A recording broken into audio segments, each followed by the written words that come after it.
Welcome back again. मैं हूं आशीष और आप देख रहे हैं द लीगल इंसेट। आज के इस पर्टिकुलर वीडियो में हम स्पेसिफिकली बात करेंगे 498 ए के केस के बारे में। 498 ए का केस सिर्फ फाइल कर देना काफी नहीं है, क्योंकि 498 ए के केस को फाइल करने के बाद उसमें वाइफ की बहुत बड़ी रिस्पॉन्सिबिलिटी होती है कुछ चीजों को प्रूव करने के लिए। एक छोटा सा एग्जांपल ये लो कि जैसे हम 498 के केस में जब हम बात करते हैं क्रुएलिटी की, तो क्रुएलिटी क्या, किस तरह से क्रुएलिटी हुई है, क्रुएलिटी की क्या डेफिनेशन है, ये समझना जरूरी है। क्योंकि अगर आप सिर्फ ये कहोगे कि आपके साथ मार पिटाई हुई है, आपको परेशान किया गया है, फिजिकली मेंटली टॉर्चर किया गया है, तो ये जो क्रुएलिटी है ये 498 में कवर नहीं होती है। 498 की क्रुएलिटी ही बिल्कुल अलग है। आपको उस डेफिनेशन में जाके 498 की क्रुएलिटी को प्रूव करना पड़ेगा। सबसे पहले इसको समझो कि 498 बेसिकली कहता क्या है। सेक्शन 498 ए कहता है कि कोई भी ऐसा एक्ट जो पति या पति का रिलेटिव करता है जिसके करने से पत्नी या तो सुसाइड कर लेती है, पत्नी सुसाइड करने को मजबूर हो जाती है, या पत्नी के लाइफ लिव एंड हेल्थ पर उसका नेगेटिव इम्पैक्ट पड़ता है, प्रभाव पड़ता है, उसको इंजरी क्रिएट होती है, तो इसको हम क्रुएलिटी मानेंगे। या दहेज लाने के लिए अगर उसको प्रताड़ित किया जाता है, परेशान किया जाता है, टॉर्चर किया जाता है, उसको इंजरी दी जाती है, उस पर क्रुएलिटी की जाती है, तो ये क्रुएलिटी की डेफिनेशन में आएगा। सेक्शन 498 बेसिकली यही कहता है।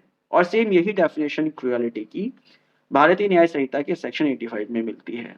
सो बेसिकली अब आपको समझ में आ गया होगा कि 498 के केस में प्रूव क्या करना होता है।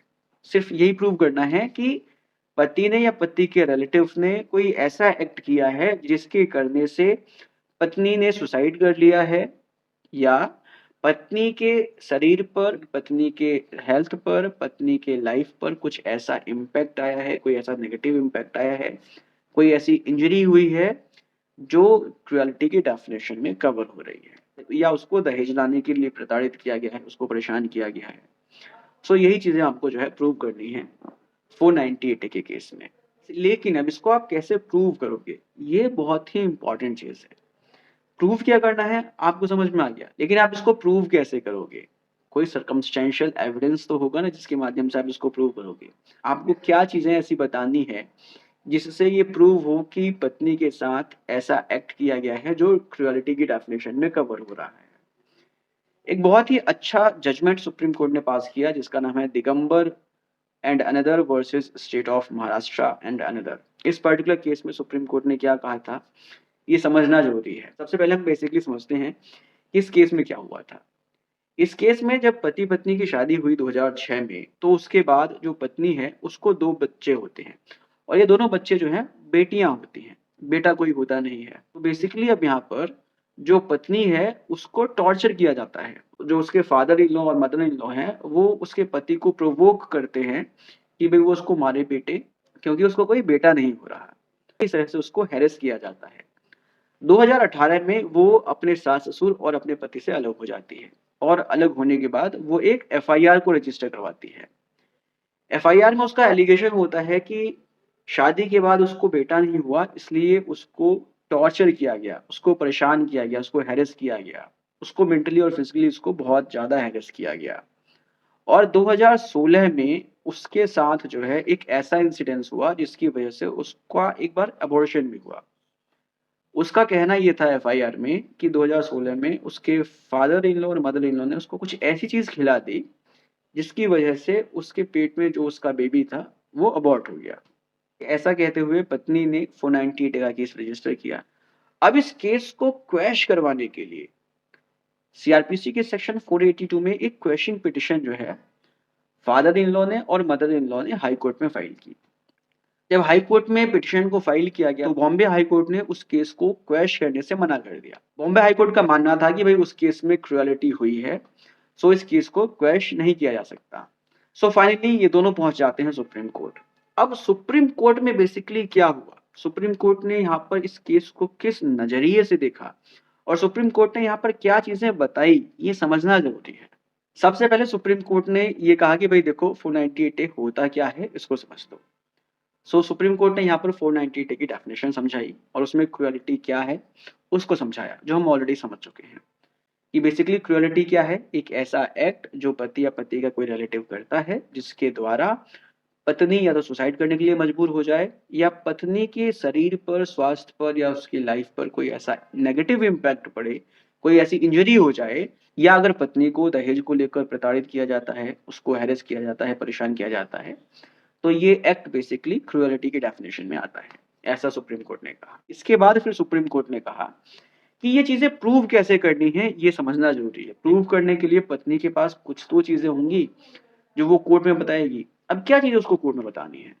सो बेसिकली सुप्रीम कोर्ट ने कहा कि भई देखो, पत्नी को प्रिसाइज़ली इंसिडेंट्स बताने पड़ेंगे कि कब-कब उसके साथ क्रूएलिटी हुई है।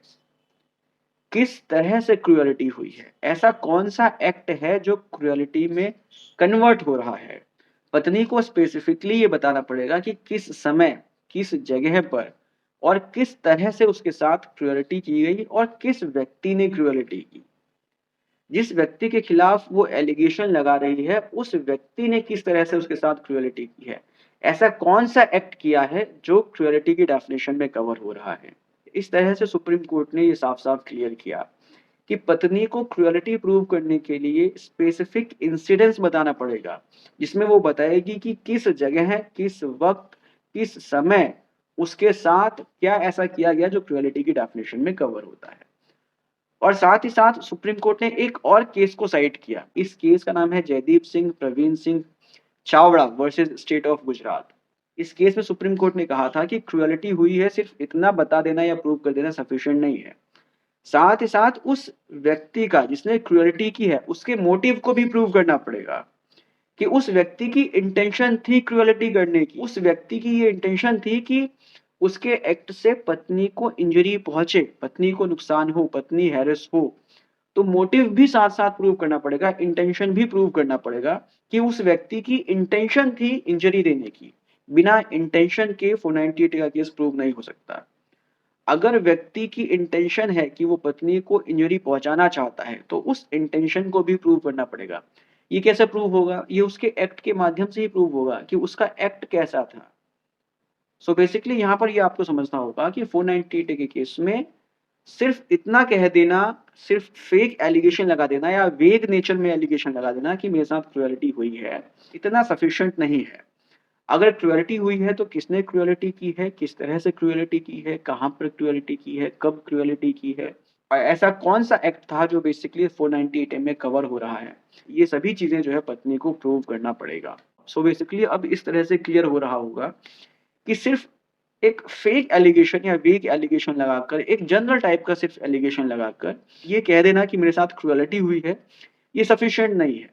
उसमें स्पेसिफिकली जो है सब कुछ क्लियर करना पड़ेगा। ऐसा कहते हुए यहाँ पर सुप्रीम कोर्ट ने देखा कि जो ये केस सुप्रीम कोर्ट के पास आया था, इसमें कोई स्पेसिफिक एलिगेशन जो है पत्नी ने नहीं लगाया था। जो पत्नी का जो ये कहना था इस केस में कि सास और ससुर ने उसके साथ क्रूएलिटी की है, उसको हैरेस किया है, परेशान किया है।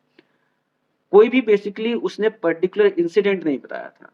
तो जब इंसिडेंट नहीं बताया तो केस वो यहाँ पर अपना प्रूव नहीं कर पाई। ऐसा देखते हुए सुप्रीम कोर्ट ने इस पर्टिकुलर केस में जो केस रजिस्टर हुआ था फादर इन लॉ और मदर इन लॉ के अगेंस्ट उसको क्वैश कर दिया और जो एफआईआर उनके खिलाफ रजिस्टर की गई थी उसको भी क्वैश कर दिया। इस तरह से बेसिकली अब ये समझ में आ रहा होगा कि अगर पत्नी केस फाइल करती है तो उसको किन चीज़ों का ध्यान रखना है, उसको क्या चीज़ें प्रूव करनी है और अगर वो चीज़ें उसके केस में मिसिंग है, तो पति कैसे उसका फ़ायदा उठा सकता है और अपने आप को बचा सकता है। उम्मीद करता हूँ कि वीडियो इन्फॉर्मेटिव लगी होगी। अगर इन्फॉर्मेटिव लगी है तो उसको शेयर कीजिए। मिलते हैं नेक्स्ट वीडियो में। Take care, bye bye.